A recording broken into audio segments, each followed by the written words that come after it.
그런 상황에서 이제 그 뭐 여러 가지 다각도 생겼어. 근데 또 하나 내가 곤혹스러운 건 이제 이 30-40만 원 받으려고 하는데 이게 천안에서 난 사고야. 천안. 여기 고속도로 가다가 지금 이제 장면은 이제 또 이제 천안에서 난 사고야.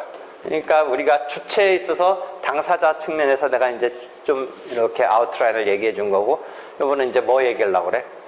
관할을 얘기하려고. 어디다 내야 되느냐. 이제 그런 것 때문에 좀 이제 한번 생각해 보자. 그래가지고 어디 토지 관할이라고 그래서 이게 이제 어느 법원에는 내야 돼. 1심의 경우는 전국에 각지에 이제 법원이 있는 거 알잖아? 그러니까 뭐 대법원 같은 건 상고할 때야 당연히 대법원으로 다 이렇게 전국에 오는데, 그 1심 법원은 전국에 이제 지역적으로 분포를 시켜놓고 있는데 이 사건은 어디서 하느냐. 이 관할을 생각하려는데, 실제 모든 어떤 사건이든지 민사소법 2조에 보면 보통 재판적이라고 해서, 그때 보통은 모든 사건의 재판의 적은 그 피고 중심으로 내면 돼. 민사법 2조에 보면 보통 재판적이라는 제목 하에 피고의 보통 재판적에다가 소송을 내면 된다 해. 그때 재판적이라는 건 우리 지금은 없어졌지만 호적지, 뭐 본적지 이런 적이야. 재판의 적. 재판의 적은 그러니까 누구 기준으로 해라? 피고 기준으로 해라. 그러면 2조가 그래. 그제? 그 다음에 3조, 4조, 6조 등을 보면 자연인의 경우는 주소지, 그 다음에 회사 같은 경우 3조, 그 다음에 5조, 6조 보면 회사 같은 경우는 사무소 소재지, 주된 사무소 소재지. 그 다음에 6조 같은 데 보면 국가를 상대로 할 경우는 국가의 주소지라는 것은 어떻게 설정? 우리나라 땅이 다 주소지라고 할 수는 있는데 대표관청이 법무부.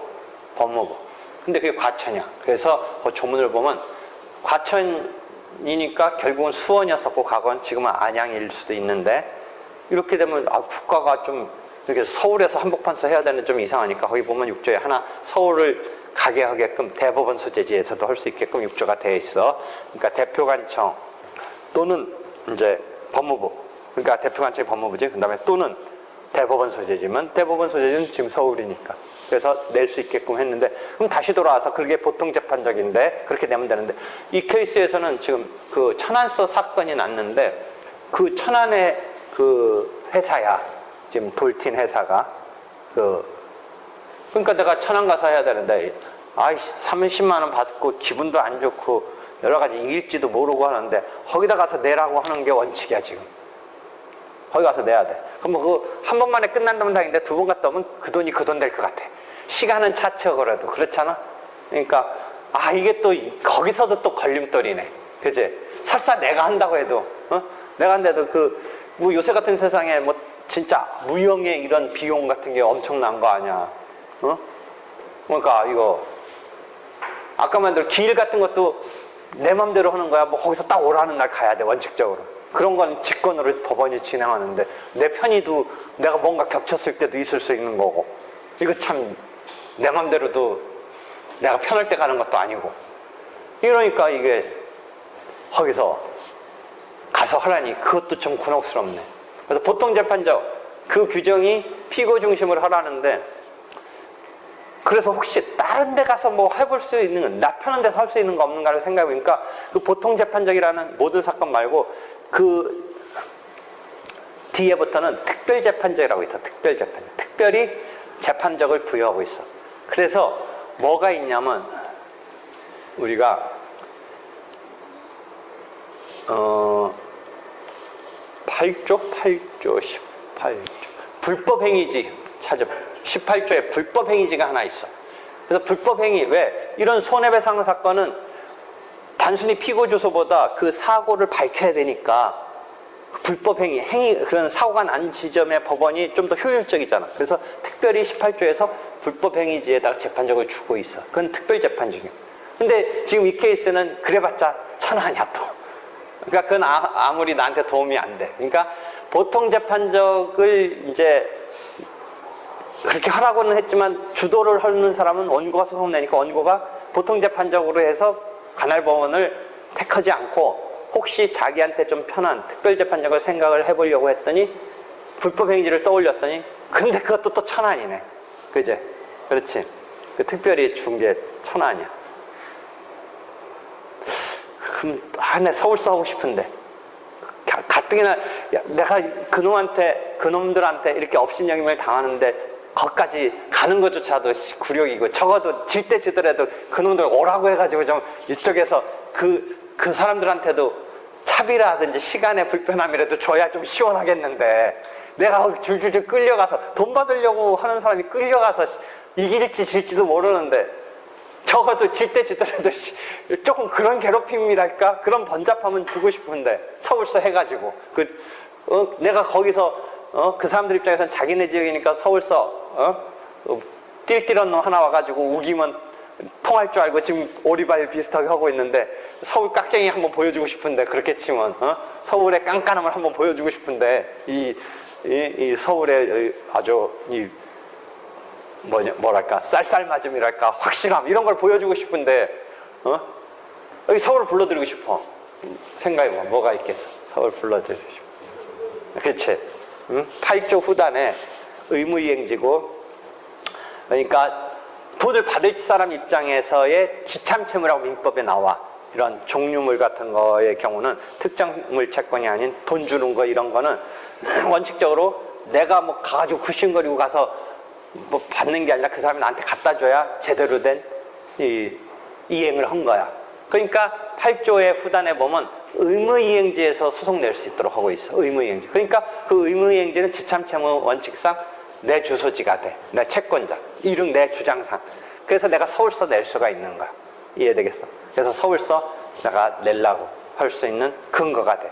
그러니까 아까 피고 중심으로 내야 되는 보통 재판장은 어떤 사건이든지 피고 중심으로 내라고 하지만, 실제 그 내는 주도권은 내가 갖고 있기 때문에, 원래는 피고가 공격을 당하고, 물론 피고가 뭔가 원고 입장에서는 그놈아가 잘못했으니까 내가 소송 낸다지만, 소송상 들어온 뒤에는 누구 중심으로 내라는 게 원칙이야? 피고 중심으로 내라는 게 원칙인데, 특별재판적이 있어가지고 실제 원고는 보통 재판적에 따르지 않고 특별재판적 중에 맞는 거 해서 낼 수도 있어.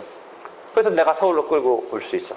한편 근데 이제 또 상황을 바꿔놓고, 그럼 피고는 거꾸로 원고놈이 어디서 탁 자기하고 관계없는데 자기 중심으로 내가지고 나 거기 가기 싫어.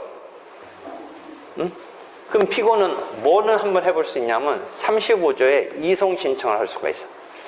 원고가 낸 법원이, 관할권 법원이 자기한테는 현저한 손해, 지연 이런 요소가 있다. 그러니까 나 편한 쪽, 나 피해 안 나는 쪽, 이런 데서 하게 해달라고 이송이라는 한자 뉘앙스 알겠지?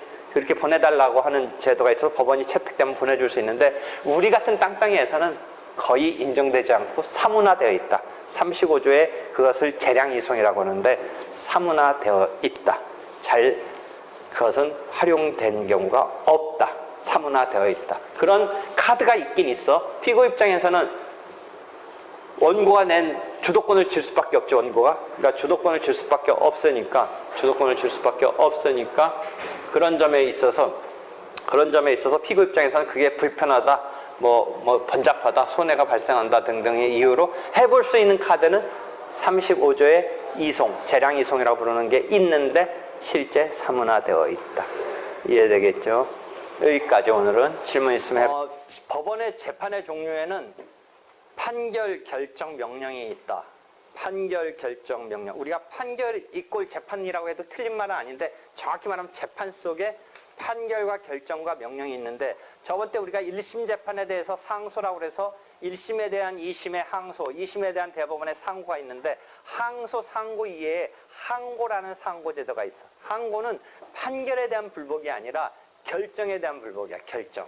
그럼 판결과 결정과 명령의 차이는, 일단 판결은 본격적인 우리의 본안이라고, 권리 의무 자체에 대한 싸움에 대한 판단이야. 근데 결정과 명령은 그거보다 그런 본격적인 지금 권리 의무를 둘러싼 싸움이 아니라 어떤 부차적인 싸움에 대한 답변이야. 법원의 답변이야. 그럼 좀 아까 이송에 대한 거는 조문을 보면 34조 35조에 보면 이송, 결정으로 이송을 한다라고 되어 있어. 그 재판의 종류가 판결이 아니라 결정이라는 거지. 왜 그래? 재판 관할권은 본격적인 권리 의무 자체를 지금 판단해 주는 게 아니라 이 법원이 관할권이 있냐 없냐 이런 거잖아. 그러니까 본격적인 권리 의무 자체는 아니니까 판결로 하는 게 아니라 결정으로 해. 결정으로. 판단을 결정으로 내려줘. 이해되겠어? 그래서 결정으로 하니까 그 39조인가 가서 봐봐. 즉시항고에 관한 조문. 어떻게 되어 있어? 읽어봐. 39조. 제39조 즉시항고. 이송 결정과 이송 신청의 기각 결정에 대하여는 즉시항고를 할 수 있다. 그렇죠. 그러니까 즉시항고를 할 수 있는데 자꾸 들어오네. 다음에 또 질문해. 수고했어요.